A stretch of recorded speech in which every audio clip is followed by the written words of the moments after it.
तो चलिए अब हम देखते हैं वह द्विघात समीकरण जिसके मूल अल्फा व बीटा दिए हैं। तो वह द्विघात समीकरण किस सूत्र से ज्ञात की जाएगी जिसके मूल हमें पता लग जाए। तो मूल अल्फा व बीटा दिए, तो अभी हमने चेक किया था द्विघात है तो x की घात 2, माइनस में आता है सिग्मा 1 इंटू एक्स, प्लस में आता है सिग्मा 2 बराबर 0। यह है वह सूत्र जिसकी सहायता से द्विघात समीकरण का निर्माण होता है। और सिग्मा 1 का मतलब होता है मूलों का योगफल और सिग्मा 2 का मतलब होता है मूलों का गुणनफल। तो हम इसको ऐसे भी लिख सकते हैं, एक्स स्क्वायर माइनस मूलों का योग इंटू एक्स प्लस में मूलों का गुणनफल बराबर 0। यह हो जाता है सूत्र किसी भी द्विघात समीकरण को ज्ञात करने का यदि उसके मूल हमें दिए गए हैं। अब इसी को हम ऐसे भी लिख सकते हैं, यदि मूल अल्फा व बीटा हैं तो मूलों का योग होगा अल्फा प्लस बीटा और मूलों का गुणनफल कहलाएगा अल्फा इंटू बीटा। इस सूत्र द्वारा अगर हमें मूल दिए गए हैं अल्फा व बीटा, वो मान हम यहाँ पर रखेंगे। जैसे हमें क्या दिया जाए, वह द्विघात समीकरण ज्ञात कीजिए जिसके मूल 1 तथा 4 हैं। मतलब पहला मूल कहलाएगा अल्फा और दूसरा मूल कहलाएगा बीटा।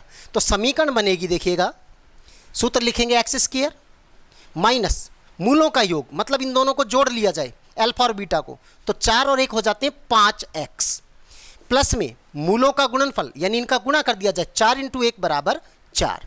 तो यह है वह द्विघात समीकरण जिसके मूल होंगे 1 तथा 4। अब देखते हैं हम इसी पर एक प्रश्न देख लिया जाए। देखिएगा अगला प्रश्न है, यदि 3 + 4 आइटा समीकरण x square plus P x plus Q बराबर 0 का एक मूल है तो हमें p तथा q के मान ज्ञात करने हैं। तो अब यहाँ पर हमें मूलों की प्रकृति वाले पॉइंट में जाना चाहिए कि ये जो हमें एक मूल दिखाया गया है, क्योंकि द्विघात समीकरण है ये, तो इसके मूल होने चाहिए 2, परंतु हमें मूल दिया गया है 1। तो दूसरा मूल क्या हो सकता है, यह मूल है सम्मिश्र मूल। सम्मिश्र मूल हमेशा क्या होते हैं, काल्पनिक। एक 3 + 4 आइटा तो दूसरा अपने आप ही क्या होता है 3 - 4 आइटा। तो अपन लिखेंगे यहाँ अल्फा बराबर पहला मूल दिया गया है 3 + 4 आइटा, तो दूसरा मूल बीटा बराबर अपने आप क्या बनेगा, यहाँ पर संयुग्मी होने के कारण 3 - 4 आइटा। ये अनुमान हमें लगाना होगा।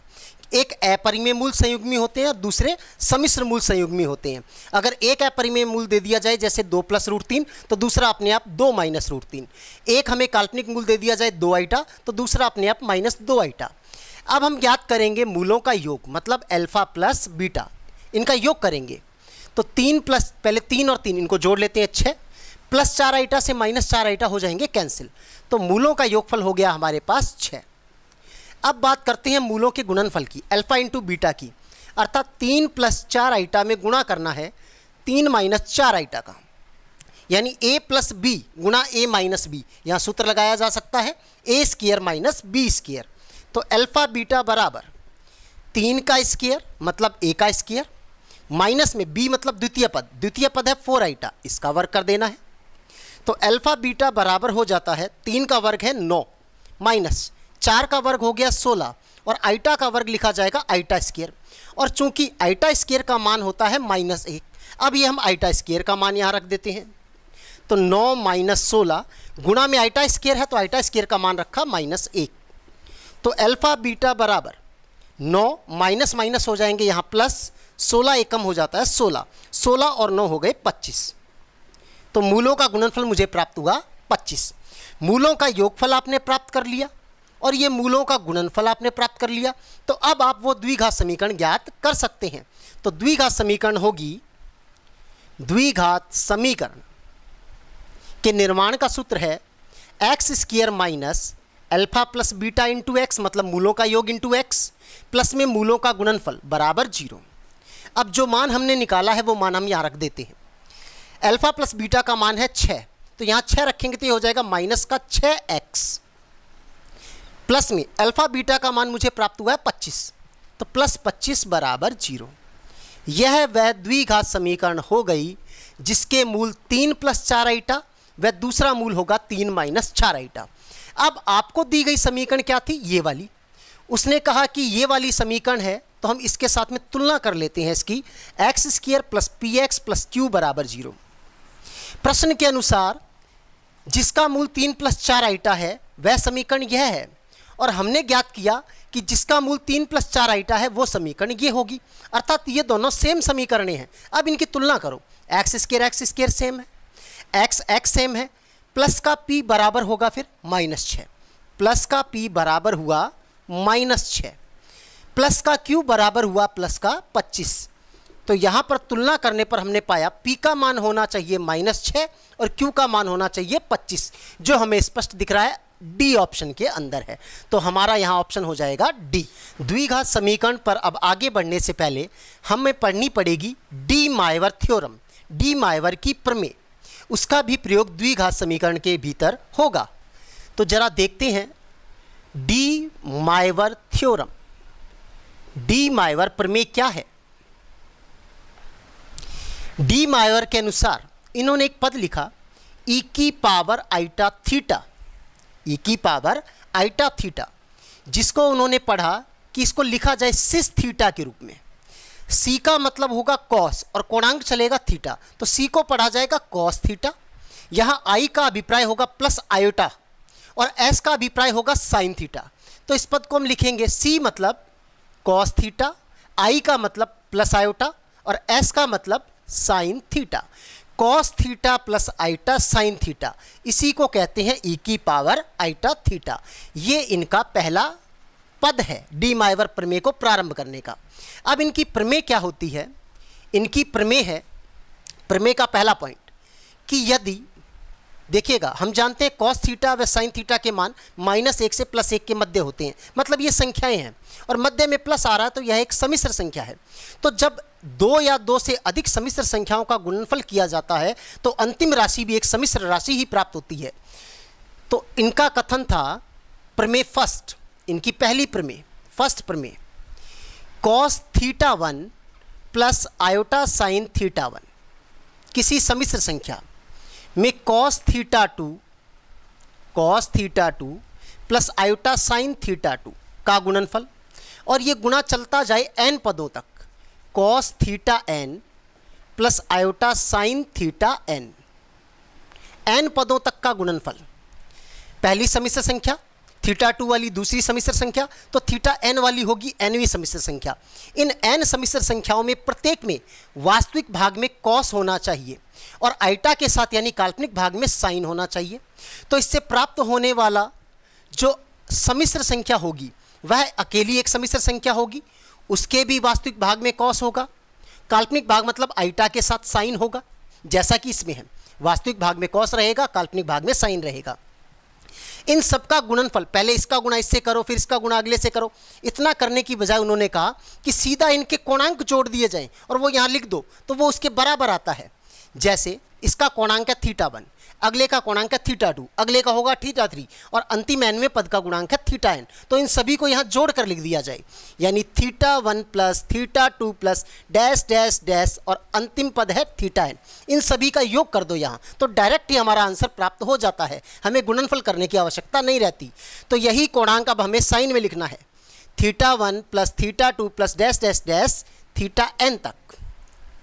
तो ये है इनकी प्रमेय का प्रथम कथन कि यदि 2 या 2 से अधिक सम्मिश्र संख्याओं का ऐसा गुणनफल जिनमें प्रत्येक के वास्तविक भाग में कॉस हो तथा काल्पनिक भाग में साइन हो, तो इनसे प्राप्त उत्तर भी एक सम्मिश्र संख्या होता है, उसका वास्तविक भाग भी कॉस होता है और काल्पनिक भाग में साइन होता है। सभी के सभी कोणांक यहाँ पर जोड़ दिए जाते हैं, बस ये उसका हमें उत्तर प्राप्त हो जाता है। अब इन्हीं की एक प्रमेय सेकंड आती है, द्वितीय प्रमेय। वो कहता अगर ये सभी कोणांक बराबर हो जाएं, यदि थीटा 1 बराबर थीटा 2 बराबर dash dash dash theta n, ये सब बराबर मान लेते हैं हम थीटा के, तो यहाँ पर भी थीटा लिखा जाएगा, यहाँ पर भी थीटा लिखा जाएगा, यहाँ पर भी थीटा, मतलब सभी पदों में थीटा लिख दिया जाए। तो cos theta plus iota sine theta, ये भी cos theta plus iota sine theta और n पदों तक cos theta plus iota sine theta का गुणा करना है। जब हम cos theta plus iota sine theta का गुणा cos theta plus iota sine theta से करें तो वो इसका वर्ग कहलाएगा। अगर 2 बार गुणा करें तो घात 2, 3 बार गुणा करें तो घात 3, तो यहाँ कितनी बार गुणा होगा? n बार। तो इसकी घात सीधी ही लिख देनी चाहिए n, अर्थात cos theta plus iota sine theta की घात यदि डायरेक्ट हम n कर दें तो इसका मतलब इस पद का n बार आपस में गुणा हो गया, मतलब ये वाली LHS प्राप्त हो गई। यहाँ भी θ1 की जगह थीटा, θ2 की जगह थीटा, यानी थीटा प्लस थीटा 2 थीटा, 3 बार जोड़े 3 थीटा, तो n बार जोड़े तो n थीटा। तो ये बन जाएगा cos n theta plus iota sine n theta. ये है दा-मायवर की दूसरी और अंतिम प्रमेय। इनकी यही दो प्रमेय दी गई थी कि cos theta plus iota sine theta की होल पावर n हो। ये प्रमेय तभी लगाते हैं जब n एक परिमेय संख्या हो। अगर n एक अपरिमेय संख्या है तो ये कथन लागू नहीं होता। यही इसमें एक इंपॉर्टेंट ध्यान में रखने योग्य बात है कि cos theta plus iota sine theta की होल पावर n में सीधा हमें क्या करना है, n का गुणा कोण के साथ कर देना है, थीटा की जगह n थीटा लिख देना है, वो हमें उत्तर प्राप्त हो जाएगा। दोस्तों अब हम आगे बढ़ते हैं सममित व्यंजक पर। सममित व्यंजक है, जैसे अभी हमने देखा था कि समीकरण ax square plus bx plus c बराबर 0, द्विघात की जो ये मानक समीकरण है, इसके मूल अल्फा व बीटा माने जाएं तो मूलों का योगफल अल्फा प्लस बीटा बराबर माइनस बी अपॉन ए था, तथा मूलों का गुणनफल अल्फा बीटा बराबर सी अपॉन ए था। तो यदि हमको कह दिया जाए इस द्विघात समीकरण के मूल अल्फा तथा बीटा हैं, तो व्यंजक alpha square plus beta square का मान ज्ञात कीजिए, या व्यंजक alpha square minus beta square का मान ज्ञात कीजिए, अल्फा की पावर 4 प्लस बीटा की पावर 4 का मान ज्ञात कीजिए। तो इनका मान ज्ञात करने के लिए हमें पहले सीखना पड़ेगा सममित व्यंजक को। सममित व्यंजक की सहायता से हम इन सभी का मान आसानी से ज्ञात कर सकते हैं। सममित व्यंजक का अर्थ है इसके बराबर, इसके समान एक ऐसा व्यंजक बना देना जो अल्फा प्लस बीटा तथा अल्फा बीटा के पदों में हो, ताकि ये वाले मान वहाँ पर रख करके सरलता से इनका मान ज्ञात किया जा सके। तो चलते हैं हमारे पहले सममित व्यंजक की ओर।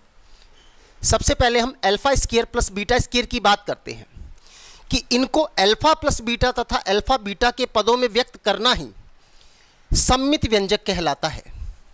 जब भी आपको alpha square plus beta square दिख रहा है, alpha square plus beta square मिले, तो हम उसमें 2 अल्फा बीटा जोड़ दें और 2 अल्फा बीटा घटा दें। मैंने इसमें 2 अल्फा बीटा जोड़ दिए और 2 अल्फा बीटा घटा दिए, तो क्या इस व्यंजक पर कोई प्रभाव पड़ा? नहीं, ये alpha square plus beta square ही है, ये तो इसको कैंसिल कर देगा। तो यानी ये पद इसके बराबर ही है। अब प्रथम 3 पदों को कोष्ठक के अंदर लिखने पर A square plus B square plus 2ab, मतलब a प्लस बी का होल स्क्वायर, अर्थात इसको हम लिख सकते हैं अल्फा प्लस बीटा का होल स्क्वायर, और पीछे पड़ा है माइनस में 2 अल्फा बीटा। तो अब देखिए अल्फा प्लस बीटा का मान जो यहाँ से प्राप्त हुआ, ये मान यहाँ पर रख देंगे, और अल्फा बीटा का मान ये रहा, ये यहाँ पर रख दे, तो जो व्यंजक का मान बनेगा वही होगा alpha square plus beta square का मान। तो यही व्यंजक इस alpha square plus beta square का सममित व्यंजक कहलाता है, क्योंकि ये अल्फा प्लस बीटा यानी मूलों के योग और अल्फा बीटा यानी मूलों के गुणनफल के रूप में पड़ा हुआ है। अब आते हैं अपने सेकंड पॉइंट पर। यदि अल्फा माइनस बीटा ज्ञात करना है, हमें क्या ज्ञात करना है? अब अल्फा माइनस बीटा।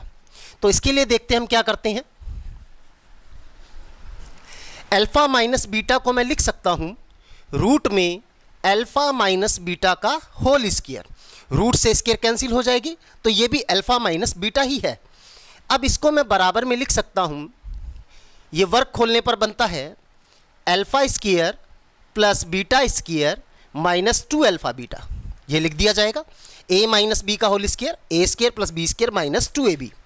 अब हम चलते हैं, हमें वापस यहाँ पर दिखाई दे रहा है alpha square plus beta square. अभी हमने पीछे देखा था अगर alpha square plus beta square दिखे तो तुरंत 2 अल्फा बीटा जोड़ दो और 2 अल्फा बीटा घटा लो। तो alpha square plus beta square दिखते ही 2 अल्फा बीटा मैंने जोड़ दिए और 2 अल्फा बीटा मैंने घटा दिए, इससे इस पर कोई प्रभाव नहीं पड़ा। अब जो पद पीछे शेष बचा है उसको भी नोट कर लेते हैं। पीछे पड़ा है माइनस का 2 अल्फा बीटा। अब प्रथम 3 पदों को कोष्ठक में लिखने पर ये मुझे व्यंजक बनाकर देता है अल्फा प्लस बीटा का होल स्क्वायर, और माइनस के 2 अल्फा बीटा और माइनस के 2 माइनस के हो गए, 2 और 2 4 अल्फा बीटा। अब इस वाले पद में देखिए वापस अल्फा प्लस बीटा की जगह पुनः माइनस बी अपॉन ए रख देंगे और अल्फा बीटा की जगह सी अपॉन ए रख देते हैं, तो हमें अल्फा माइनस बीटा का मान प्राप्त हो जाएगा। तो यह व्यंजक अल्फा माइनस बीटा का सममित व्यंजक कहलाएगा। फिर आते हैं हम तीसरे पॉइंट पर। अब अगर हमसे कह दिया जाए alpha square minus beta square का मान ज्ञात कीजिए, तो ए स्क्वायर माइनस बी स्क्वायर के गुणनखंड होते हैं ए प्लस बी और ए माइनस बी, तो इसके बन जाएंगे alpha plus beta into alpha minus beta. Alpha plus beta का मान तो हम सीधा ही रख देंगे माइनस बी अपॉन ए, मूलों का योग है ये, और अल्फा माइनस बीटा के लिए ये व्यंजक हमने बनाया था, यानी रूट में अल्फा प्लस बीटा का whole square minus 4 alpha beta. तो अब देखिए पहला, दूसरा, तीसरा ये सभी के सभी अल्फा प्लस बीटा तथा अल्फा बीटा के रूप में आ चुके हैं, तो यही कहलाते हैं इनके सममित व्यंजक। आते हैं अब अपने नेक्स्ट क्वेश्चन पर जो इस सममित व्यंजक पर आधारित है। समीकरण x square plus 4x plus 8 बराबर 0 के मूल अल्फा तथा बीटा हैं, तो व्यंजक alpha square plus beta square का मान निम्न में से क्या होगा। तो देखिए समीकरण है, हम इसका हल करते हैं। दी गई द्विघात समीकरण है x square plus 4x plus 8 बराबर 0।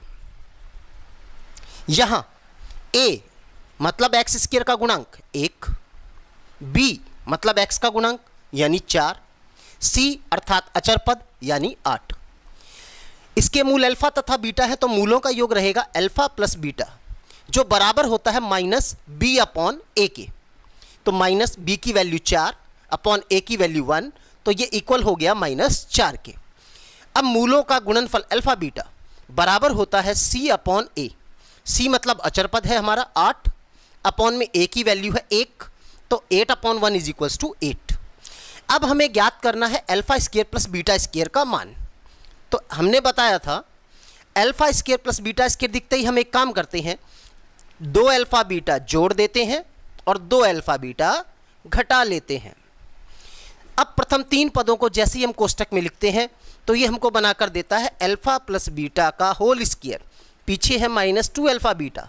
अब इसमें हम मान रख देते हैं, अल्फा प्लस बीटा का मान है हमारे पास -4, तो -4 का वर्ग, फिर -2 गुणा में अल्फा बीटा का मान है 8, ये 8 लिख देते हैं, -4 का वर्ग होगा प्लस का 16, तो ये बराबर में प्राप्त हुआ हमें alpha square plus beta square बराबर -4 का वर्ग हो गया है प्लस का 16, यहाँ माइनस में हो गया 8 दूनी 16, तो 16 - 16 इज इक्वल्स टू 0। तो इसका ऑप्शन हो जाएगा हमारे पास नंबर 1। तो यह सममित व्यंजक की सहायता से आसानी से हमने ज्ञात कर लिया। चलिए अब बात करते हैं देकार्ते के चिन्ह नियम की। इस चिन्ह नियम का उपयोग तब होता है जब हमको कोई समीकरण दे दी जाए और हमसे ये पूछा जाए इसके कितने मूल धनात्मक हैं और कितने मूल ऋणात्मक हैं। तो ऐसी स्थिति में देकार्ते के चिन्ह नियम का प्रयोग किया जाता है। जैसे मैंने कोई समीकरण लिखी x square plus 7x plus 12 बराबर 0, ये एक द्विघात समीकरण है। ऑप्शन पूछा गया, प्रश्न पूछा गया इस समीकरण के मूल होंगे, पहला ऑप्शन दे दिया गया, मान लीजिए मैं दे देता हूं दोनों मूल धनात्मक, दोनों मूल धनात्मक। बी ऑप्शन दे दिया एक मूल धनात्मक व दूसरा मूल ऋणात्मक, दूसरा मूल ऋणात्मक। सी ऑप्शन दे दिया दोनों मूल ऋणात्मक अर्थात नेगेटिव। डी ऑप्शन एक मूल शून्य व दूसरा मूल धनात्मक। तो जब भी ऐसा प्रश्न आता है तो हमें प्रश्न को हल ही नहीं करना है, वहां देकार्ते के चिन्ह नियम का उपयोग कर लीजिए, हमें इसका उत्तर सरलता से प्राप्त हो जाएगा। यह चिन्ह नियम कहता है कि आपको केवल चिन्ह देखने हैं। सबसे पहले ऑर्डर इनका सही होना चाहिए। सबसे पहले उच्चतम घात अर्थात यहाँ पर 2 है, इसके पद का चिन्ह क्या है, केवल उस चिन्ह को देखना है, प्लस है। इसके बाद घात 2 के बाद पड़ती है घात 1, इसका चिन्ह क्या है, प्लस है। और अचर पद, अब इसका चिन्ह भी क्या है, प्लस है। अब यहाँ चिन्ह परिवर्तन ढूंढना है, कहाँ हुआ है, क्रमागत पदों में पहले पद और दूसरे पद का क्या चिन्ह परिवर्तित हुआ, तो हम देखेंगे प्लस से प्लस नहीं, अपरिवर्तित है, तो हम यहाँ पर क्रॉस लगा देते हैं कि इसका चिन्ह परिवर्तित नहीं हुआ। अब हम देखते हैं यहाँ पर दूसरे से तीसरे पद में क्या इसका चिन्ह परिवर्तित हुआ, बिल्कुल नहीं, इसका भी चिन्ह परिवर्तित नहीं हुआ। तो जब चिन्ह परिवर्तित नहीं होता है, जितनी बार चिन्ह परिवर्तित होगा उतने मूल धनात्मक होंगे, और जितनी बार चिन्ह परिवर्तित नहीं होगा उतने मूल ऋणात्मक होंगे। तो यहाँ पर इस द्विघात समीकरण के दो ही मूल होने थे और दोनों बार ही चिन्ह परिवर्तन नहीं हुआ, अतः इसके दोनों मूल ऋणात्मक होंगे। तो इस प्रश्न को हमें हल ही नहीं करना, केवल देकार्ते के चिन्ह नियम के द्वारा हम इसका पता लगा सकते हैं कि इसके दोनों मूल धनात्मक होंगे या ऋणात्मक होंगे, एक धनात्मक होगा या दूसरा ऋणात्मक होगा। अब इसको हल करके देखते हैं क्या ये हमारा उत्तर सही है, इसकी जांच कर लेते हैं। तो हमारा उत्तर याद रखिएगा कि दोनों मूल इसके ऋणात्मक आने चाहिए, मतलब x के दोनों ही मान हमें माइनस के प्राप्त होने चाहिए। तो इसको गुणनखंड विधि से हल करते हैं। तो एक्स स्क्वायर 7x की जगह हम लिखेंगे यहाँ 4x प्लस 3x, ये भी 7x हो गया, यानी 7x के दो खंड बना दिए 4 और 3, प्लस में 12 बराबर 0। यहाँ हमने कॉमन निकाला है x, तो यहाँ बचेगा ब्रैकेट में x प्लस 4। यहाँ कॉमन निकल आएगा हमारे पास 3, कॉमन निकलने के पश्चात यहाँ भी हमारे पास बचता है x प्लस 4। अब x प्लस 4 इसमें भी है, इसमें भी है, ये भी कॉमन निकल गया, तो हमारे पास बचता है x प्लस 3 बराबर 0। अब या तो x प्लस 4 बराबर 0 या फिर x प्लस 3 बराबर 0, या तो x प्लस 4 बराबर 0 या x प्लस 3 बराबर 0। यदि x प्लस 4 बराबर 0 है तो x बराबर पक्षांतरण कर देते हैं, तो -4। देखिए पहला मूल कैसा प्राप्त हुआ, ऋणात्मक।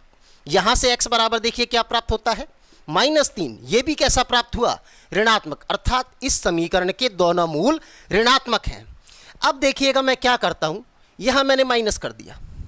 अब फिर प्रश्न वही का वही, ऑप्शन वही के वही है।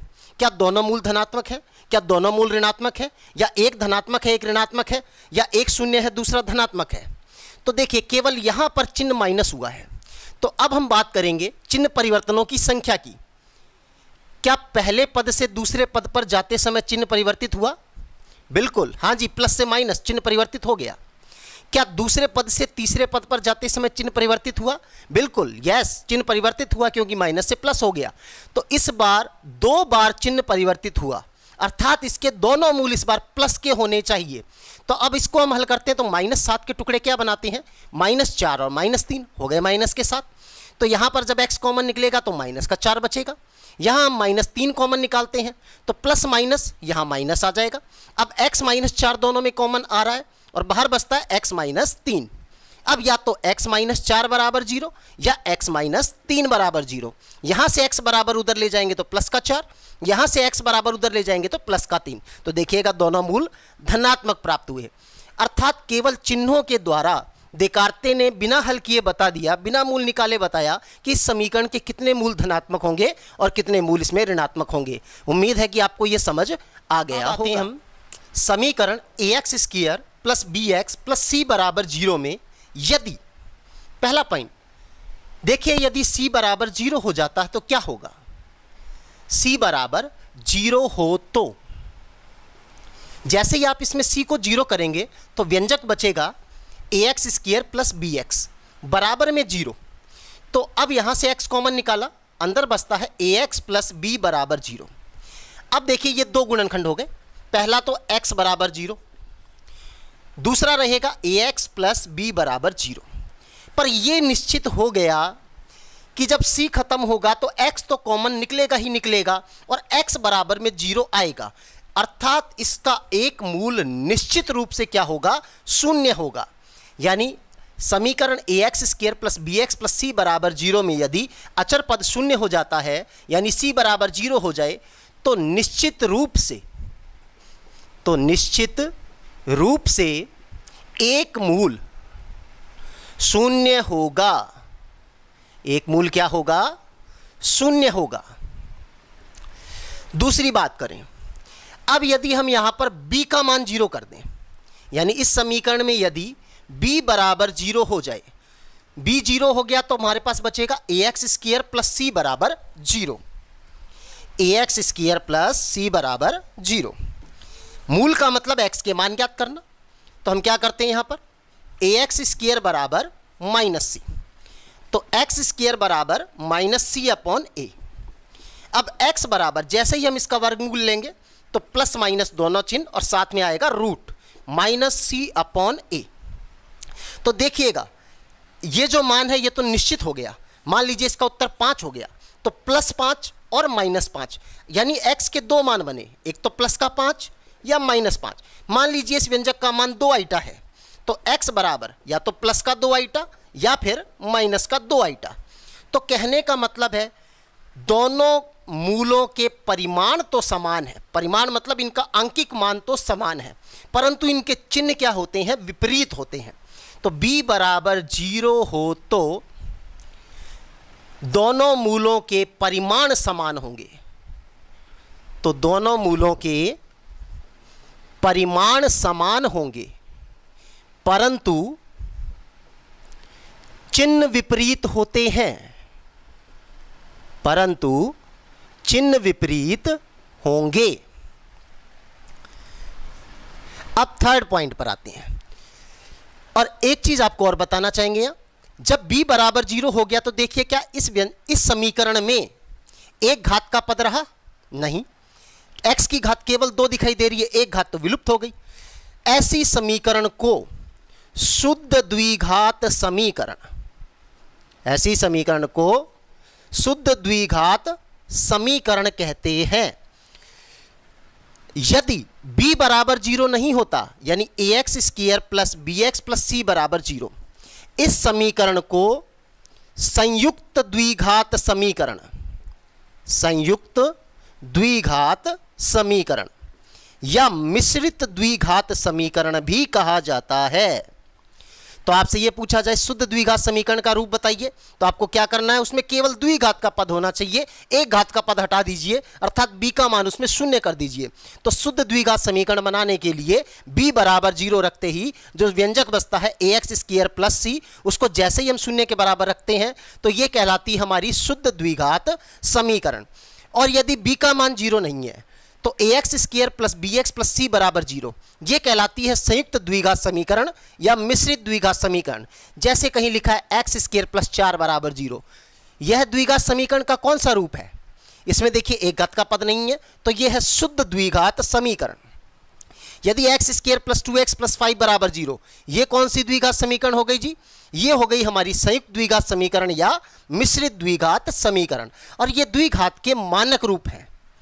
अब देखिए इसी समीकरण में यदि, अभी हमने चर्चा की थी देकार्ते के चिन्ह नियम की, में यदि a व c के चिन्ह तो समान हो जाए, मतलब a भी प्लस का ले लेते हैं और c भी प्लस का ले लेते हैं, या फिर a भी माइनस का ले लेते हैं और c भी माइनस का ले लेते हैं, तो दोनों के चिन्ह समान हैं। मध्य वाले पद b का चिन्ह इनके विपरीत लिया जाए, अर्थात ये दोनों प्लस के हैं तो b किसका हो, माइनस का, अर्थात ये दोनों माइनस के हैं तो b किसका हो, प्लस का। अब देखिएगा चिन्ह परिवर्तन बिल्कुल हो रहा है जी, यहां पर माइनस से प्लस चिन्ह परिवर्तित हुआ, बिल्कुल हुआ, अर्थात इसके दोनों मूल कैसे होंगे, धनात्मक होंगे। माइनस से प्लस चिन्ह परिवर्तित हुआ, यस, प्लस से माइनस चिन्ह परिवर्तित हुआ, यस, इसका मतलब यहां भी 2 बार चिन्ह परिवर्तन हुआ, तो इसके दोनों मूल क्या होंगे, धनात्मक। तो इस द्विघात समीकरण के दोनों मूल धनात्मक प्राप्त होते हैं कब, जब a व c के चिन्ह तो समान होते हैं परंतु b का चिन्ह उसके क्या होता है, विपरीत।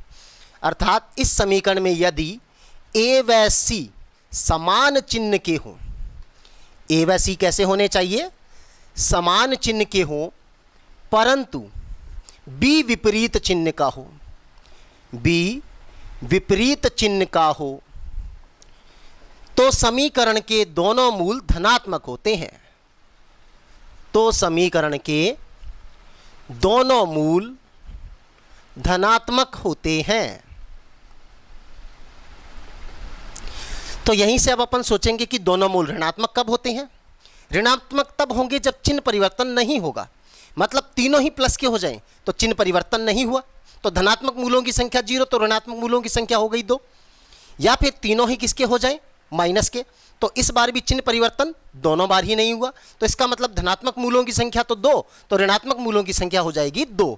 अर्थात हम चौथा पॉइंट लेते हैं इसमें कि यदि तीनों के ही, मतलब a का, b का और c का, तीनों के चिन्ह क्या हो जाएं, समान, तो इसके दोनों ही मूल क्या हो जाते हैं, ऋणात्मक हो जाते हैं। a b यानी समीकरण ax square plus bx plus c बराबर 0 में यदि a b c तीनों के चिन्ह समान है, तीनों के चिन्ह समान है तो दोनों मूल ऋणात्मक यानी नेगेटिव होंगे। यानी तीनों ही पदों के चिन्ह यदि समान हो जाएं तो दोनों ही मूल क्या होते हैं, इसके ऋणात्मक प्राप्त होते हैं। अब आते हैं नेक्स्ट पॉइंट पर। नेक्स्ट पॉइंट में हम देखते हैं कि ए व बी इनके चिन्ह हम ए व सी प्रथम पद और तृतीय पद इनके चिन्ह हम विपरीत कर दें, मतलब ए प्लस का तो सी माइनस का, या फिर ए माइनस का तो सी प्लस का। पुनः देखिए ए प्लस का सी माइनस का, यहां ए लिख लेते हैं, यहां सी लिख लेते हैं, बीच में हम बी लगाएंगे। ए माइनस का और सी प्लस का, मतलब जो ए का चिन्ह लिया है उसका विपरीत चिन्ह हमें किसका लेना है, सी का। अगर ए पॉजिटिव है तो सी नेगेटिव होना चाहिए, ए नेगेटिव है तो सी पॉजिटिव होना चाहिए। अब बी का चिन्ह चाहे कुछ भी हो, जैसे ए पॉजिटिव है यहाँ तो बी हो सकता है पॉजिटिव हो सकता है बी इस जगह नेगेटिव हो। अब देखिए ए इन दोनों में नेगेटिव है तो यहाँ पर हो सकता है बी पॉजिटिव हो, यहाँ पर हो सकता है बी नेगेटिव हो। बी से हमें कोई मतलब नहीं है, बी का चिन्ह या तो पॉजिटिव होगा या नेगेटिव होगा। अब देखिए इस स्थिति में चिन्ह परिवर्तन हुआ, यहाँ नहीं, यहाँ पर चिन्ह परिवर्तन हुआ, यस, तो इसका मतलब एक मूल धनात्मक और एक मूल ऋणात्मक। यहाँ देखें चिन्ह परिवर्तन हुआ, यस, यहाँ देखेंगे चिन्ह परिवर्तन नहीं हुआ, तो एक मूल धनात्मक और दूसरा मूल ऋणात्मक। यहाँ चिन्ह परिवर्तन हुआ, यहाँ चिन्ह परिवर्तन नहीं हुआ, तो एक मूल धनात्मक और दूसरा मूल ऋणात्मक। यहाँ चिन्ह परिवर्तन नहीं हुआ, यहाँ पर चिन्ह परिवर्तन हुआ, तो एक मूल धनात्मक व दूसरा मूल कैसा प्राप्त होता है, ऋणात्मक। मतलब दोनों मूलों के चिन्ह विपरीत होते हैं। ऐसा कब होता है, जब ए व सी के चिन्ह विपरीत हो, बी चाहे पॉजिटिव हो चाहे बी नेगेटिव हो, बी का इसमें कोई रोल नहीं रहता। तो हम इसमें बनाएंगे अगला पॉइंट हमारा कि ए व सी विपरीत चिन्हों के हों, विपरीत चिन्हों के हों तो द्विघात समीकरण के दोनों मूल विपरीत चिन्हों के होंगे, विपरीत चिन्हों के होंगे। अर्थात एक मूल पॉजिटिव होगा, एक मूल पॉजिटिव होगा तो दूसरा मूल, द्वितीय मूल निश्चित रूप से नेगेटिव होगा। तो देखिएगा, दोबारा देख लेते हैं यहां पर। यदि समीकरण में c बराबर 0 हो जाता है तो दोनों में से x कॉमन आएगा तो निश्चित रूप से x बराबर 0, अर्थात इस समीकरण का एक मूल निश्चित रूप से शून्य होगा। यदि b बराबर 0 हो जाता है तो दोनों मूल, जैसे ही b बराबर 0 होगा तो x बराबर प्लस माइनस रूट में माइनस c अपॉन ए, अर्थात दोनों मूलों के परिमाण समान परंतु चिन्ह विपरीत होते हैं। यदि a व c के चिन्ह हम लेते हैं विपरीत, a व c विपरीत चिन्हों के लिए लिए जाएं तो b का चिन्ह चाहे पॉजिटिव हो चाहे b का चिन्ह नेगेटिव हो, तो एक मूल पॉजिटिव और दूसरा मूल नेगेटिव होगा। यदि a व c के चिन्ह समान है परंतु b विपरीत चिन्ह का है तो उस स्थिति में दोनों मूल क्या हो जाते हैं, धनात्मक। और a b c तीनों के ही चिन्ह समान है तो उसमें चिन्ह परिवर्तन होगा ही नहीं, चिन्ह परिवर्तन नहीं होगा तो दोनों ही मूल उसके क्या होंगे, ऋणात्मक होंगे। उम्मीद करते हैं आपको ये भी समझ में आ गया होगा। तो साथियों, समीकरण ax square plus bx plus c बराबर 0 में यदि लगा करके हमने 5 विशेषताएं पढ़ ली। अब हम इसकी छठी विशेषता पर आते हैं। इस समीकरण में यदि a बराबर c हो जाए, क्या कह रहे हैं हम, एक्स स्क्वायर का गुणांक और अचर पद का मान समान हो जाए, तो आपको याद होगा मूलों का गुणनफल अल्फा व बीटा, यदि इसके दो मूल हैं तो मूलों का गुणनफल बना अल्फा बीटा, वो बराबर होता था c अपॉन ए के, वो बराबर होता है c अपॉन ए के। अब चूंकि c और a बराबर हैं तो मैं c की जगह a लिख सकता हूं, तो a को a से कैंसिल करेंगे तो कितना आएगा, 1। तो इस मीन्स अल्फा बीटा बराबर 1, यानी बीटा बराबर 1 अपॉन अल्फा। मतलब अगर एक मूल अल्फा है तो दूसरा मूल बीटा किसके बराबर निकला, 1 अपॉन अल्फा। मतलब अगर अल्फा का मान 2 है तो बीटा का मान क्या होगा, 1/2। अगर अल्फा का मान 3 है तो बीटा का मान क्या होगा, 1/3। अर्थात एक मूल दूसरे मूल का क्या होगा, व्युत्क्रम होगा। तो ऐसा कब हो रहा है, जब a बराबर c हो जाए। तो इस समीकरण में यदि a बराबर c हो जाए तो एक मूल दूसरे मूल का व्युत्क्रम होगा, एक मूल दूसरे मूल का व्युत्क्रम होगा, अर्थात बीटा बराबर 1/अल्फा होगा। नेक्स्ट पॉइंट 7वां, इसी समीकरण में यदि a plus B plus C बराबर 0 हो जाए, a plus B plus C बराबर 0 हो जाए, तो इस द्विघात समीकरण के दोनों मूल, इसको पहले हम समझेंगे श्रीधराचार्य सूत्र से कि इसका अर्थात मीनिंग क्या निकलता है। देखिए a plus B plus C बराबर 0 है, a plus B plus C बराबर 0 है, तो आप b का वैल्यू निकालिए।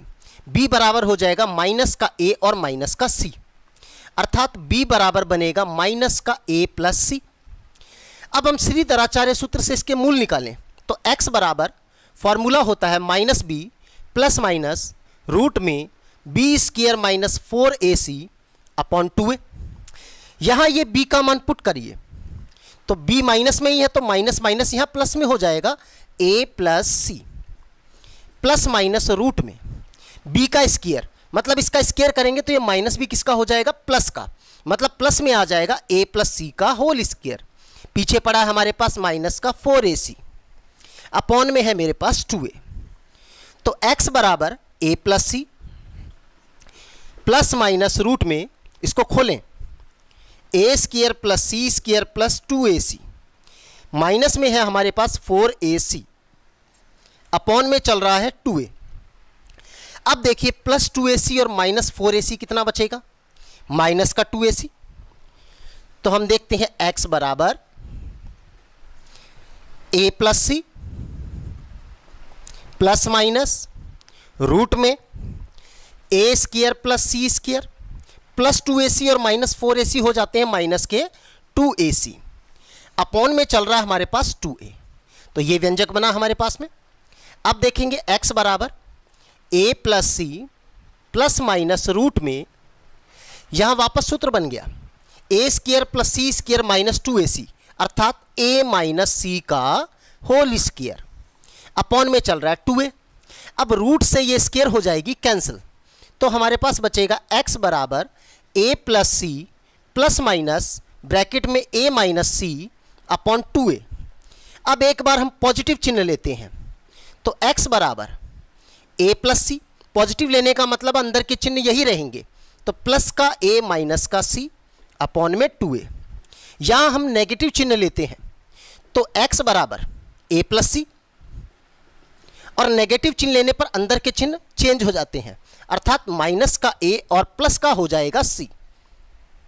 तो अब देखिए यहाँ माइनस c और प्लस c कैंसिल हो गए, यहाँ प्लस का a और माइनस a कैंसिल हो गया, यहाँ भी बटे में चल रहा था 2a, तो x बराबर यहाँ बचा 2c अपॉन 2a, 2 से 2 कैंसिल, तो x बराबर हमारे पास बचता है c अपॉन a। यहाँ पर आता है x बराबर 2a अपॉन 2a, 2a से 2a कैंसिल, तो ये हुआ 1।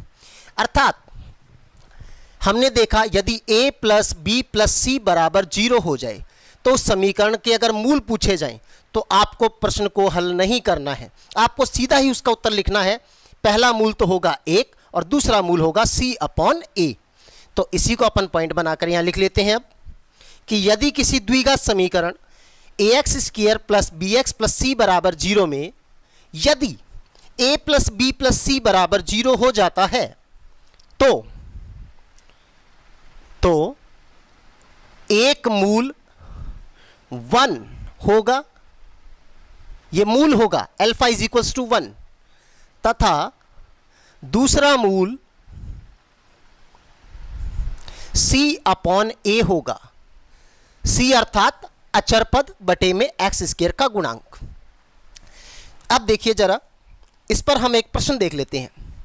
जैसे मैंने लिखा p minus Q X square plus में q minus R into X plus में r minus P is equal to 0। यह द्विघात समीकरण है x में। इस द्विघात समीकरण के मूल ज्ञात करने हैं तो हम यहां देखेंगे a बराबर है p माइनस क्यू, b बराबर है q माइनस आर और c बराबर है r माइनस पी।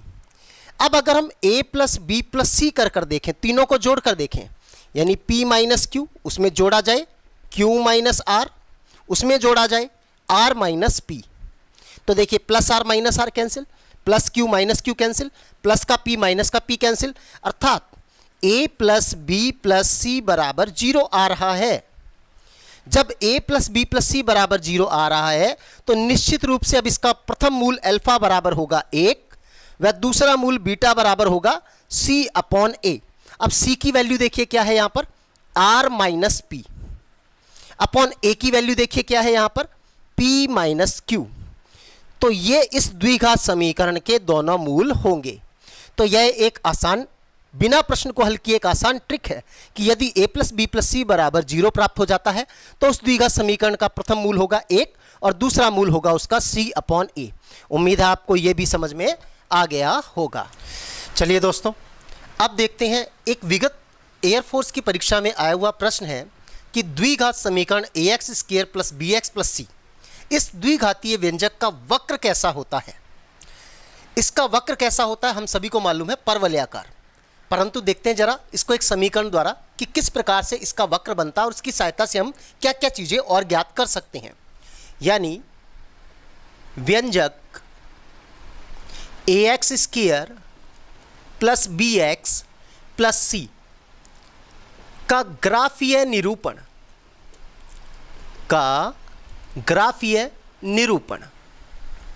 यानी इसका आरेख कैसा बनेगा, तो उसको जानने के लिए हम क्या करते हैं। आपने देखा कि ax square plus bx plus C, ये x में एक बहुपद है, x का बहुपद कहलाता है fx। fx को हम मानते हैं y, fx को हम क्या मानते हैं, y। तो y बराबर इस व्यंजक को लिखने पर तो x और y, क्योंकि आरेख बनाने के लिए हमें दो अक्षों की आवश्यकता पड़ती है, x अक्ष की और y अक्ष की। तो y बराबर जैसे ही हम इस व्यंजक को रखेंगे और उसके बाद इसको हल करना हमें, और हम देखेंगे कि ये क्या ये वृत्त की मानक समीकरण बनाता है या ये परवलय का रूप लेता है, किसका रूप लेता है, तो वो जानने के लिए हम देखते हैं y बराबर ax square plus bx plus C का ग्राफीय निरूपण। y बराबर ax square plus bx plus C. सबसे पहले यहां हम पूर्ण वर्ग की विधि लगाते हैं। पूर्ण वर्ग की विधि में हमें x स्क्वायर का गुणांक क्या बनाना होता है, 1। तो यहां पर हम सबसे पहले a को कॉमन निकाल लेते हैं। तो यहां बचेगा x square plus b upon A X plus C upon A. समाकलन में भी यह विधि बहुत काम में आती है। जब हम द्विघाती व्यंजक को, उसके समाकलन को पूर्ण वर्ग विधि से हल करते हैं तो वहां भी हम क्या करते हैं, सर्वप्रथम एक्स स्क्वायर के गुणांक को 1 बनाते हैं। 1 बनाने के बाद आप ये तरीका याद रख लीजिए, पहले आपको एक्स स्क्वायर का गुणांक 1 बनाना है, फिर जिन जिन पदों में x आ रहा है, इसमें भी x आ रहा है, इसमें भी x दिख रहा है, इनको वैसे का वैसा नोट कर लीजिए। मतलब X square plus B upon A X note कर लिया। अब आपको क्या करना है, ये जो x का गुणांक है b अपॉन ए, इसको आधा कर देना है। आधा मतलब इसका मल्टीप्लाई कर दीजिए 1/2 से, तो ये आधा हो जाएगा। तो ये बनेगा b बन जा b अपॉन में 2a, b अपॉन 2a। इसको आधा करने पर जो भी मान बना है उसका वर्ग, यानी b अपॉन 2a का वर्ग पहले जोड़ना है और फिर घटा देना है, यानी माइनस में b अपॉन 2a का वर्ग। जितना जोड़ा उतना घटाया, इससे कोई फर्क नहीं पड़ा, ये इसको कैंसिल कर देगा। अब आते हैं जो पद शेष बचा है, जिसको हम अचर पद कह रहे हैं, प्लस में c अपॉन a, उसे भी नोट कर लेते हैं। अब आपको प्रथम 3 पदों को, पहला पद, दूसरा पद, तीसरा पद, इनको हमें कोष्टक में डाल लेना चाहिए, क्योंकि ये कोष्टक हमें पूर्ण वर्ग देता है। तो ये किसका पूर्ण वर्ग है ये भी जानने की देखिए आवश्यकता नहीं, सीधा क्या करना है कि प्रथम पद किसका वर्ग है, x का, वो नोट कर लीजिए। अंतिम पद किसका वर्ग है, b अपॉन 2a का, तो b अपॉन 2a लिख लीजिए। मध्य वाले पद का केवल चिन्ह देखना, अगर यहां प्लस है तो प्लस लगाइए, माइनस है तो माइनस लगाइए। इसका पूर्ण वर्ग है ये, देखिए a स्क्वायर मतलब x स्क्वायर, b स्क्वायर मतलब इसका स्क्वायर, प्लस में 2ab आएगा, 2 इंटू a इंटू b, 2 से 2 कैंसिल, देखिए bx अपॉन a, यही तो है। अर्थात पूर्ण वर्ग की विधि में सबसे पहले हम एक्स स्क्वायर का गुणांक 1 बनाएंगे, उसके पश्चात जिन जिन पदों में x आता है उन्हें वैसे का वैसा नोट करेंगे, फिर जो x का पद है उसको 1/2 से गुणा करेंगे, मतलब उसको आधा करेंगे, उसके वर्ग को पहले जोड़ेंगे फिर घटाएंगे। तो पहले 3 पदों को अब हमें कोष्ठक में लिखना है। यह कोष्ठक हमें पूर्ण वर्ग प्रदान करेगा। और पूर्ण वर्ग कैसे बनाना है कि प्रथम पद किसका वर्ग है वो लिख लीजिए, और अंतिम पद किसका वर्ग है वो लिख लीजिए, और मध्य वाले पद का कौन सा चिन्ह, प्लस है तो प्लस ले लीजिए, माइनस है तो माइनस, और ये इसका पूर्ण वर्ग हो गया। अब प्लस का पद देखो मैं आगे लिख लेता हूं c/a, माइनस का पद हुआ b² 4a², इसको खोल दिया। अब देखिए इस a को इसके बटे में ले आते हैं तो y/a बराबर यहां बचता है x + b/2a का होल स्क्वायर। यहां पर एलसीएम लेते हैं, यहां पर एलसीएम बनेगा मेरे पास 4a²। तो एक a से एक a कटेगा, बचेगा 4a, 4a का c से मल्टीप्लाई होगा तो 4ac। यहां पर 4a² से 4a² कैंसिल हो जाएगा, 1 बचेगा, 1 का इससे मल्टीप्लाई करेंगे तो माइनस का b², ये बच गया अपने पास। अब यहां पर अगर मैं माइनस कॉमन निकाल दूं तो ये बन जाएगा b² - 4ac मतलब d, यानी y/a बराबर x + b/2a का होल स्क्वायर।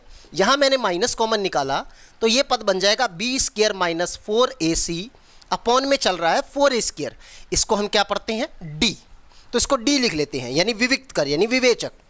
y/a बराबर x + b/2a का होल स्क्वायर माइनस में d/4a²। अब इस यहां पर देखिए y की घात 1 है, x वाले पद की घात 2 है, और ये अचर पद है, तो इसको हम यहां भेज देते हैं और द्विघात के पद को हम उस तरफ रख लेते हैं।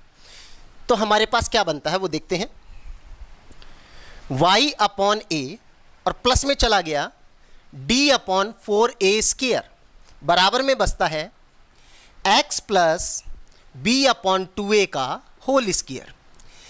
अब देखिए x का गुणांक वहां 1 है तो यहां y का गुणांक भी हमें 1 बनाना चाहिए, मतलब y का गुणांक 1/a को कॉमन निकाल लें यहां पर, तो अंदर बचेगा हमारे पास y प्लस में d/4a बराबर है x + b/2a का होल स्क्वायर। अब देखिएगा जो ये वाला पद है हमारे पास में x + b/2a, इसको कैपिटल X मानने पर माना x + b/2a = कैपिटल X, इसको समीकरण 1 बना देते हैं और इसको हम समीकरण 2 ले लेते हैं। y + d/4a, इसको कैपिटल Y मानने पर इसको हम समीकरण 3 बना देते हैं। ये दोनों वैल्यू हम इसमें पुट करते हैं तो ये हमें बनेगा, पहले इसको हम लिखते हैं, इसकी जगह कैपिटल X, तो x का स्क्वायर बराबर 1/a × y। इस रूप में समीकरण प्राप्त हुई। अब देखिए ये कैसा आरेख होता है, y² बराबर 4ax, मानक परवलय कैसे थे, y² बराबर 4ax, y² बराबर -4ax, और x² बराबर 4ay और x² बराबर -4ay, ये मानक परवलय है। तो इसकी समीकरण इससे मिलती जुलती है, 4a की जगह केवल 1/a आया है, तो इसका मतलब यह वक्र कैसा आरेख प्रदर्शित करेगा, परवलयाकार। तो अपन लिखेंगे यहां समीकरण 4 से स्पष्ट है, समीकरण 4 से स्पष्ट है कि द्विघाती व्यंजक का आरेख परवलयाकार होता है। यही प्रश्न विगत परीक्षा में पूछा गया था कि द्विघाती व्यंजक से कौन सी आकृति बनती है। उसके ऑप्शन थे सरल रेखा, वृत्त, परवलय और दीर्घवृत्त। तो इसका उत्तर हो जाता हमारा परवलय, परवलयाकार होती है। तो ये जो डेरिवेशन किया है, इस डेरिवेशन से हमें पता लगा कि इसकी आकृति कैसी होती है, परवलयाकार होती है। तो हमारे लिए तो मोस्ट इंपॉर्टेंट चीज़ यही थी कि द्विघाती व्यंजक का आरेख कैसा होगा, परवलयाकार होता है। उम्मीद है आपको ये भी समझ में आ गया होगा। अब इसका चलिए अब देखते हैं कि इसका ग्राफीय निरूपण जो हम ग्राफ बनाएंगे वो किस प्रकार का हो सकता है। जैसा हमने देखा ये मानक परवलय x² बराबर 4ay के रूप में है। इसका आरेख x² बराबर 4ay का आरेख इस प्रकार होता है। और एक्स स्क्वायर बराबर -4ay। अगर नेगेटिव है, y का गुणांक यदि नेगेटिव है तो परवलय इस प्रकार होता है। यानी अगर परवलय ऊपर की ओर, तो देखिए यदि 4a का मान पॉजिटिव है, मतलब यहाँ पर वैल्यू पॉजिटिव है, तो परवलय ऊपर की ओर बनता है, अर्थात ऊर्ध्वमुखी बनता है। यदि y का गुणांक नेगेटिव है तो परवलय नीचे की ओर अर्थात निम्नमुखी बनता है। तो यही हम यहाँ पर देखेंगे। अगर a का मान पॉजिटिव कर दिया जाए, यदि यहाँ a का मान पॉजिटिव है तो y का गुणांक रहेगा पॉजिटिव, तो परवलय कैसे बनेगा? ऊपर की ओर। अब यहीं a का मान हो जाए नेगेटिव, यानी ये कंडीशन तो तब होती है जब a क्या हो? 0 से बड़ा। a यदि 0 से बड़ा है अर्थात a पॉजिटिव है, तो परवलय हमेशा ऊपर की ओर बनेगा, ऊर्ध्वमुखी। यदि a हो जाए negative, a is less than 0, तो परवलय नीचे की ओर निम्नमुखी बनता है। तो परवलय कैसा बनेगा? निम्नमुखी। अब बात आती है कि ये परवलय किस प्रकार से बन सकता है। ये परवलय, ये हमारा एक्स अक्ष ही होता है और यहाँ पर हमारा वाई अक्ष होता है। तो एक्स अक्ष को परवलय क्या वास्तव में दो बिंदुओं पर काट रहा है, या केवल यहाँ पर ऐसे टच करके जाएगा, या इसको स्पर्श भी नहीं करेगा? ये तीन कंडीशन लागू हो सकती हैं। अगर ये यहाँ पर एक्स अक्ष को वास्तव में दो बिंदुओं पर काटता है तो ये इसके दोनों मूल अल्फा और बीटा होते हैं, क्योंकि यहाँ पर देखो एक्स अक्ष पर जहाँ जिस बिंदु पर वक्र ने काटा, ये वक्र है ax² + bx + c, अर्थात y बराबर ax² + bx + c का ग्राफ है। जहाँ पर ये x अक्ष को काटेगा तो वहाँ y का मान क्या होगा? 0। y बराबर 0 होने का मतलब ये समीकरण, यहाँ पर मान लीजिए x का मान 3 है तो 3 से क्या हो गई? संतुष्ट। यहाँ x का मान 2 है तो 2 से क्या हो गई? संतुष्ट। तो एक मूल हो जाएगा 3 और दूसरा मूल हो जाएगा 2। अगर ये केवल एक बिंदु पर स्पर्श करता है तो इसका मतलब यही अल्फा होगा और यही हमारे लिए क्या होगा? बीटा। और अगर यहाँ पर ये काटता ही नहीं है तो अल्फा बीटा कैसे होंगे? काल्पनिक। अर्थात ये कंडीशन लागू हुई कि दोनों मूल क्या होते हैं? यहाँ वास्तविक होते हैं। इसमें दोनों मूल क्या हो जाते हैं? समान। और इसके अंदर दोनों मूल क्या हो जाते हैं? काल्पनिक। तो अब देखिए हम इसका बनाते हैं ग्राफ। कंडीशन लेते हैं अब इसी में। पहली कंडीशन, जब a is greater than 0। Second condition, जब a is greater than 0। Third condition, जब a इज ग्रेटर देन 0।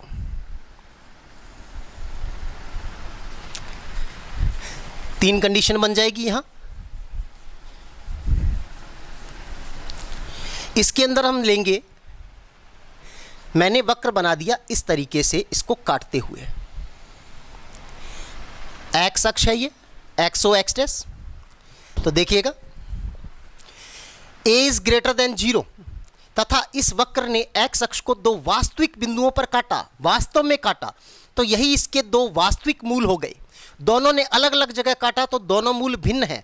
तो ये वास्तविक व भिन्न भिन्न मूल, वास्तविक व भिन्न भिन्न मूल की कंडीशन है।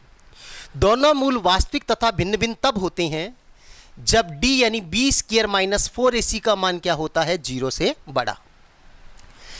अब मैं वक्र बना देता हूं इसका टच करते हुए, मतलब इस एक बिंदु पर इसने क्या किया? एक्स अक्ष को स्पर्श किया। तो यही हमारे लिए अल्फा होगा, यही हमारे लिए बीटा होगा। तो यह कंडीशन तब लागू होगी, दोनों मूल तब समान होते हैं जब d बराबर क्या हो जाता है? 0। इसके बाद हम लेते हैं बिना काटते हुए परवलय।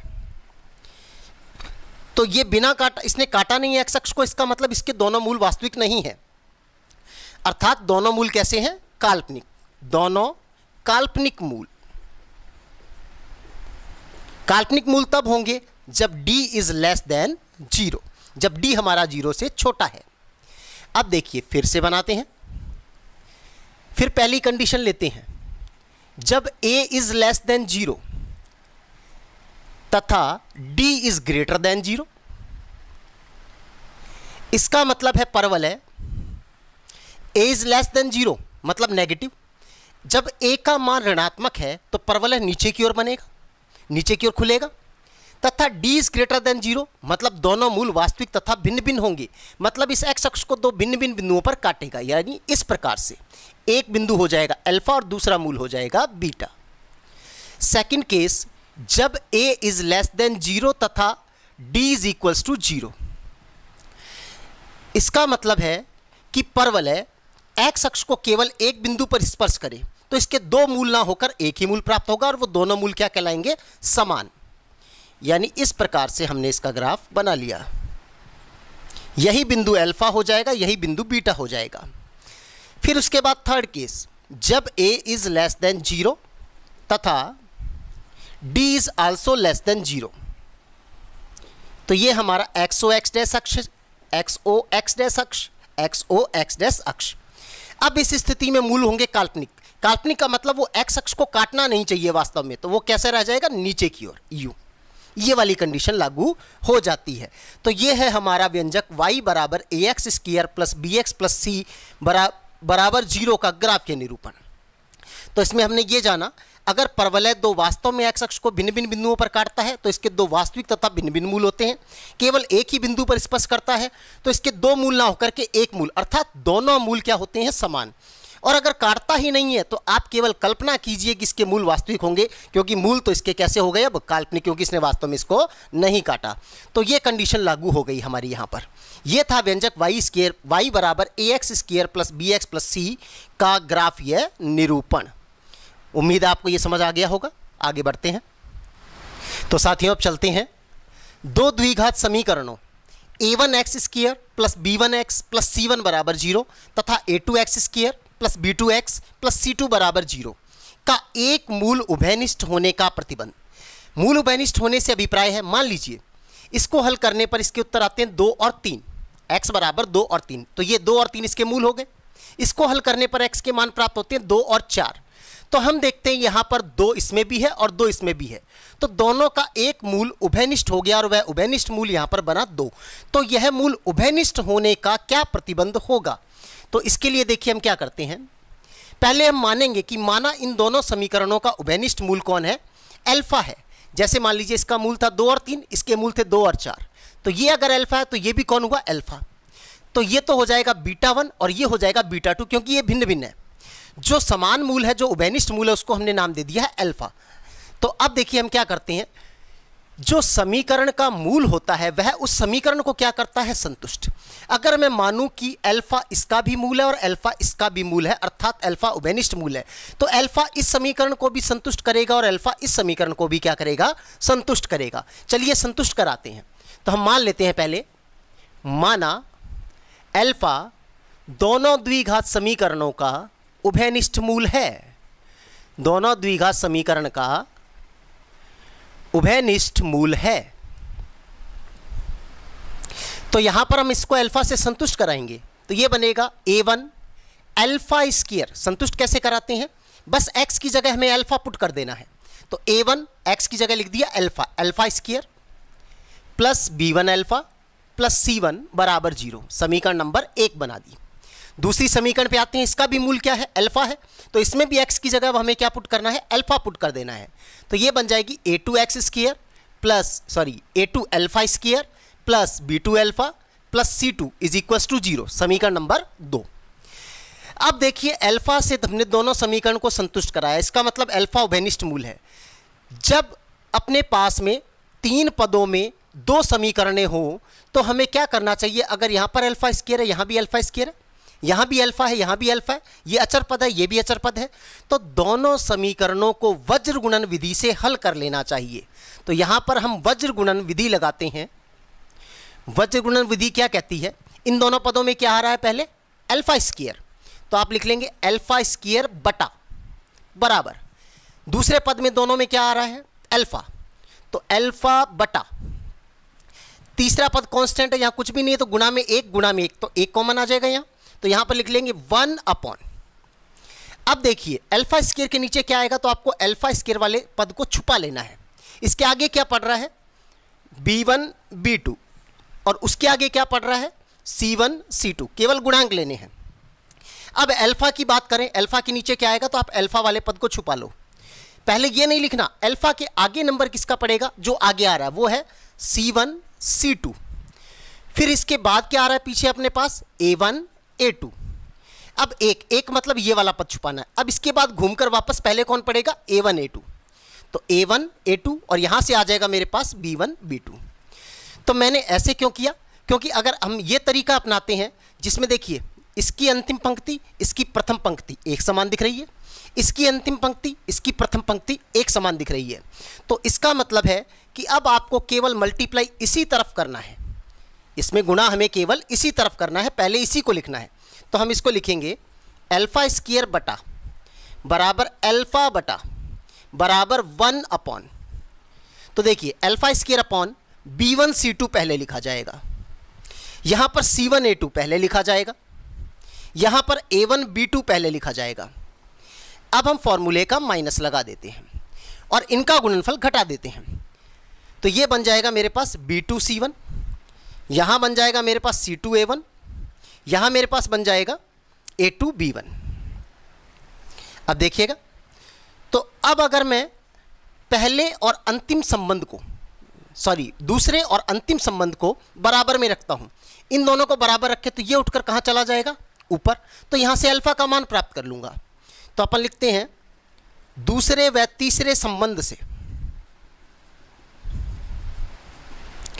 अल्फा बराबर क्या पद बनेगा, ये ऊपर जाएगा C1 A2 minus A1 C2,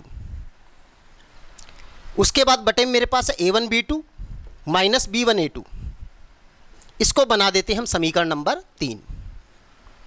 अब इसके बाद आते हैं पहले और दूसरे संबंध को बराबर रखा जाए, यानी दूसरे तीसरे का तो हो गया, तो अब पहले और दूसरे को बराबर रख लें, तो यहां पर ये अल्फा से अल्फा हो जाएगा कैंसिल। चलिए रखकर देखते हैं, अल्फा स्क्वायर बटे में B1 C2 माइनस में B2 C1 यानी C1 B2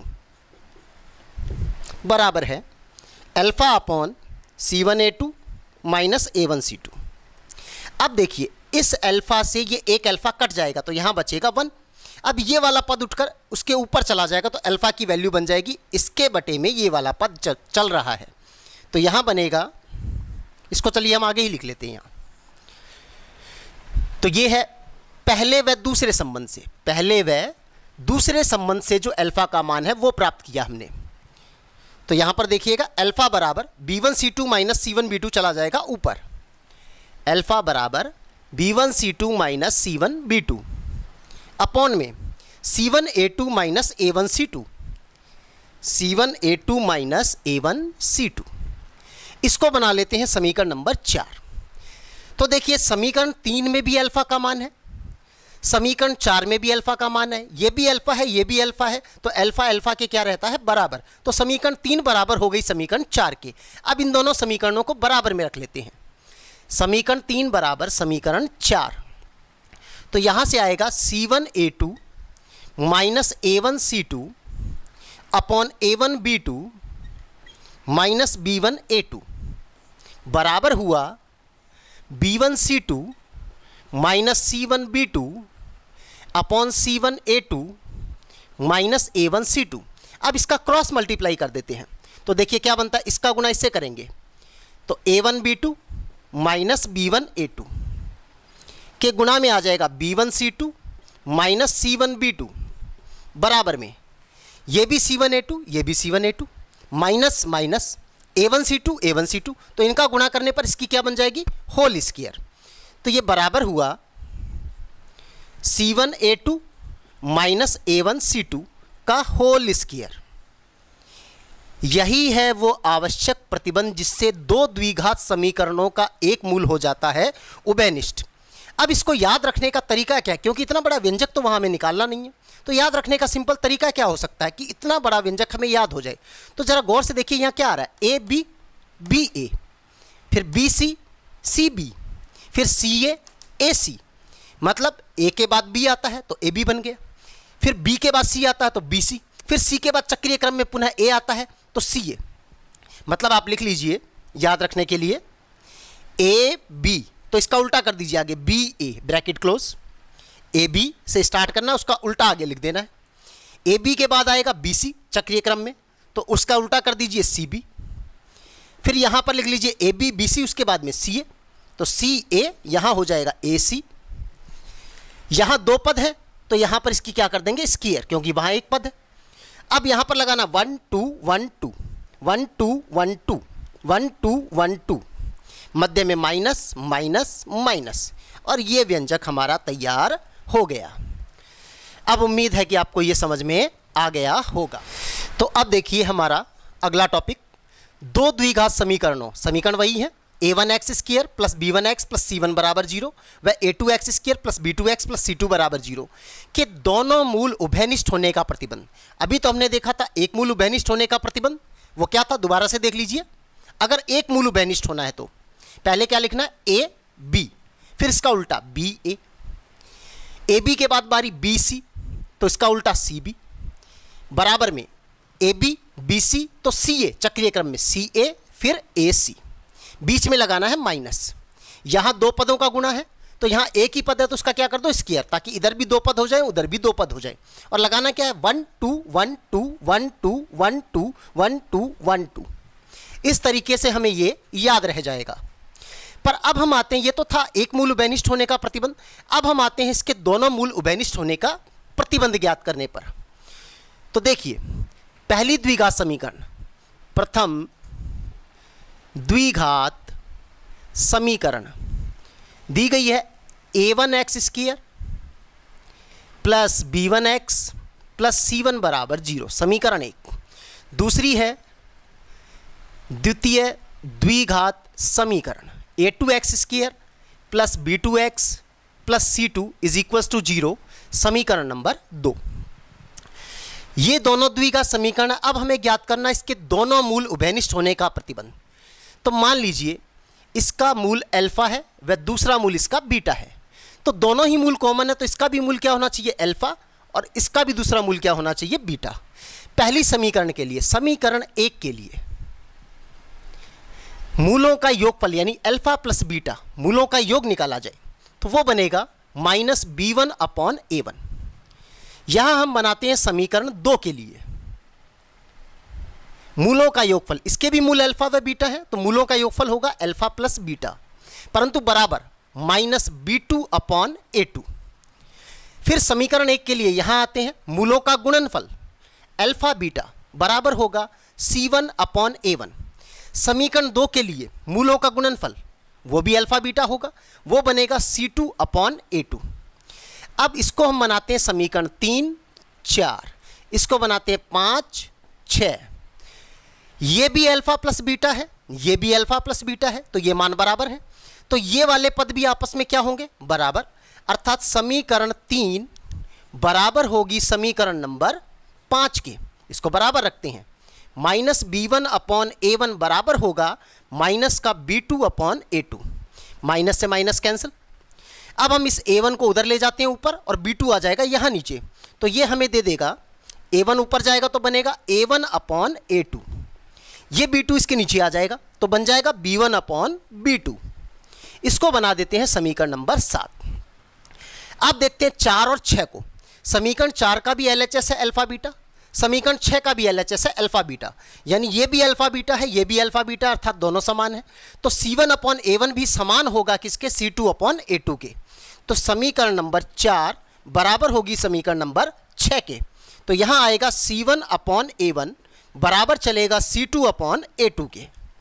फिर तरीका वही, इस a1 को हम ऊपर ले जाते हैं तो बन जाएगा a1 अपॉन a2, और ये c2 आ जाएगा नीचे तो बन जाएगा c1 अपॉन c2।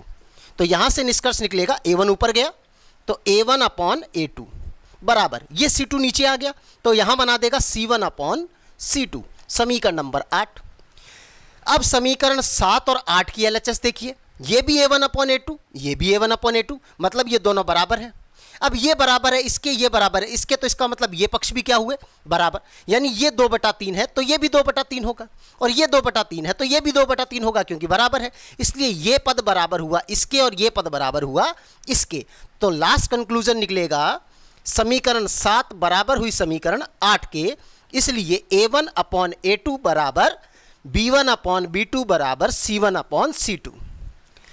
अगर ये कंडीशन लागू होती है तो दोनों ही द्विघात समीकरणों के दोनों ही मूल क्या रहेंगे, उभयनिष्ठ होंगे।